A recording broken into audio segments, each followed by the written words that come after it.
Di ko makalimot sa testimonya sa nako kakaila nga nakasurvive sa iyang sakit sa diabetes. Oh. Kaya nagsugod lamang ang iyang sakit nga gamay kayong samad diri sa iyang kunong ubos sa iyang batiis, iyang may ug iya lang gibaliwala kini sulod sa taas nga panahon kay nagtuo siya nga gas-gas lamang, no? Garas lang, gamay nga garas. Mao nga iya lang gibaliwala o gitambal-tambalan lang niya nga siyara. No? Hangtod nga panahon nga nabati na gid niya ang sakit ni ini ug iyang una pa siya ning patabang sa doktor sa ospital. Ug giingnan lang sa doktor hinoon ditso nga murag ulahi na ang imong pagpatambal. Mas maayo pa siguro nga kining imong tiil gikan sa tuhod putlon gyud. Kay kung dili ni siya nimo ipaputol, kung dili putlon, dili ka maluwas. Ug nahingang siya pag-ayo, tungkol kay dili siya magdahom ngay nato diretso ang epekto, no? Dili sa katugot nga putlon ang iyang tiil, no? Dilima siya unsa iyang pagpilion, padayon ang iyang sakit o mahiagom siya sa kamatayon. Dili siya masalbar. Usa iya yung gipaputol ang iyahang tiil. Ini ang sumala sa iyahang testimonya nga di na ko malimtan. Kuning gisulti tungod kay ang ebanghelyo karon nakiskot manggod bahin sa pagputol sa kamot o sa tiil, no? Ug gani sa paglugit pa sa mata, no? Kung ang usa mo ka tiil ay imong kamot, ug kamot makaangin kanimo sa pagpakasala, makapahilayo ka nako, mas maayo pa nga putla kini. Kung ang usa mo ka mata, makapaangin kanimo sa pagpakasala, ug mahilayo ka nako, logita kini. Mas maayo pa nga mosulod ka sa kinabuhi nga usaray kamot, usaray tiil, ug usaray mata, kaysa itambog ka dito sa kalayo sa impierno. Diin dito hilak ka, magkagot sa imong mga ngipon ug ang kalayo dili mapalong. Siguro huna siguro mao ni hinungdan nganong dunay mga nasod. Numdum kita nga dunay mga nasod nga pumasakpan ang usa ka tawo nga nakasala sama pananglit ng hilabot, no? Nangawat. Ang silot mao ang pagputol sa isa sa iyang mga tudlo. Pero depende sa gidakon sa sala. Kung dako-dako ang sala, dili lang kay tudlo ray putlon, apil pa ang imuhang kamot, no? Kung doon mga nasod nga inani ilang patakaran, labi na kuno dito dapit sa Middle East, no? Doon ay mga nasod nga stricto kaayo. Pero sumala sa pakisusi, bisan pag doon ay mga tao nga naputla nagtudlo, pero muusab lang gihapon sa pagpakasala. Ang doon ay mga tao na hurot na putol ang ilang tudlo, no? Kay balik-balik sa pagpakasala. Mubandag ko nagputol ang kamot, kay duha na kakamot. Tungod kay dili ka garantiya nga bisag putlon pa ang imuhang kamot, nga dili ka mo sala o pagpakasala. Ngayon, mga igsoon, yan sa atong ebanghelyo karon dili kini mao ang hunahuna sa atong Ginoo. Ang paghisgot sa pagputol sa kamot ug tiil ug paglugit sa mata, dili kini sa paghunahuna sa pagsilot sa tao nga masalaypon. Labi pa nga dili kini ang pamaagi sa Dios kapag paantos kaniya, apan kini ang usa ka pamaagi kaniadto sa panahon sa atong Ginoo. Usa ka Semitic way of stressing an important point, no? Importante nga mensahe alang sa tanan.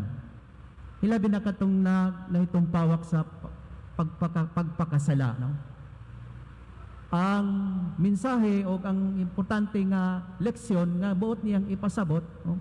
Pinaagi sa istorya, naagi sa mga pulong, mao nga unta ang tanan makadawat gayud sa grasya sa kaluwasan. O kini ang pinaka-importante nga mensahe, no? Niining maong mga pulong sa pagputol sa kamot o tiil, no?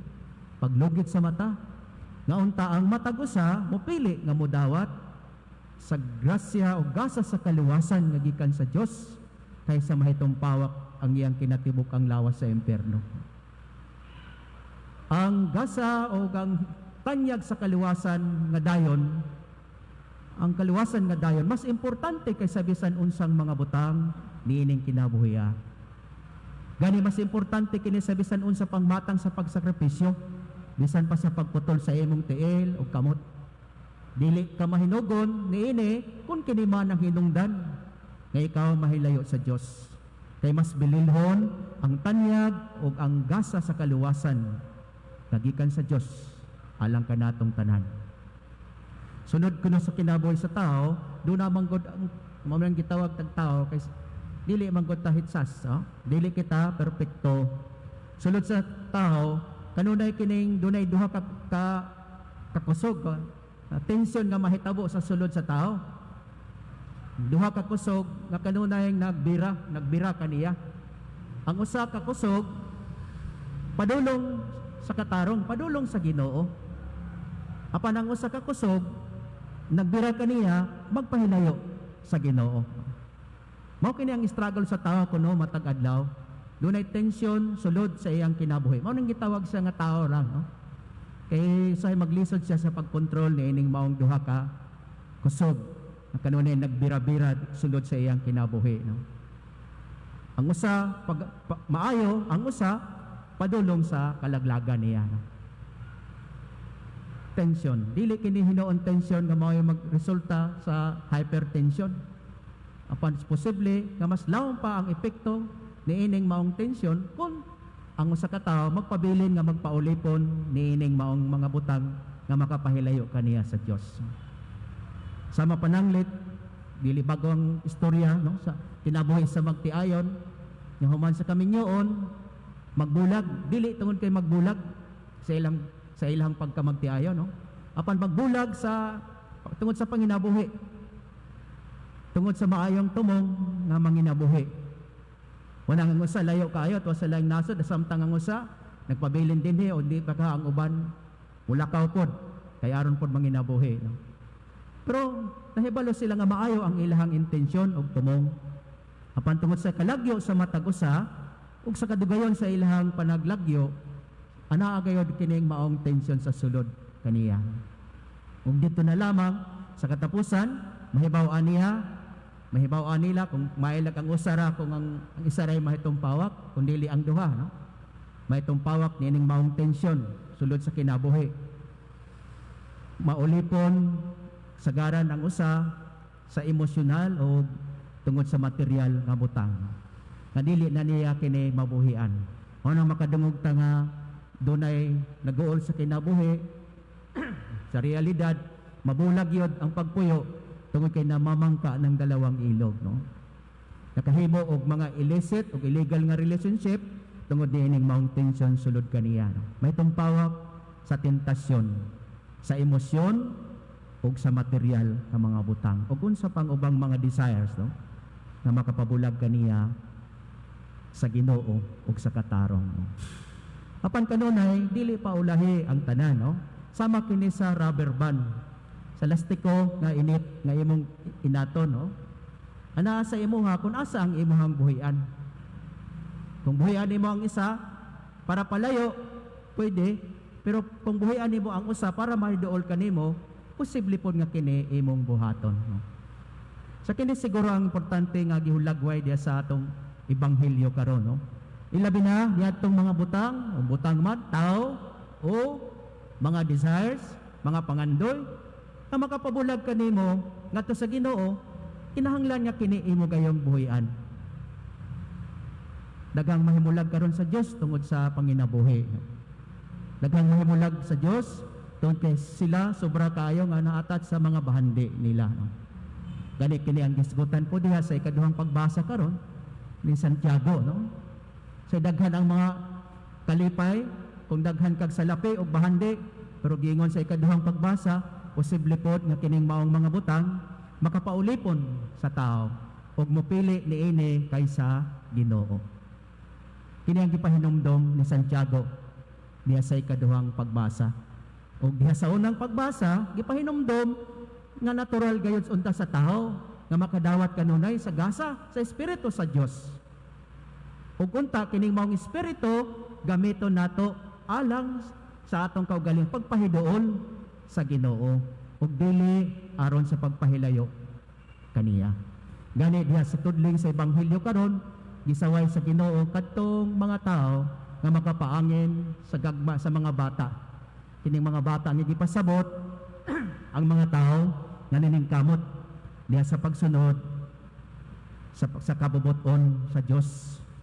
Ug iyang gisaway kining maong mga tao nga makaangin niining maong mga bata nga mahimulag kaniya. Mas maayo pang higtan ang ilang liog sa galingan nga bato ug itambog sa kalayo aron dili maangin kining mga maayong tao, mga maayong anak.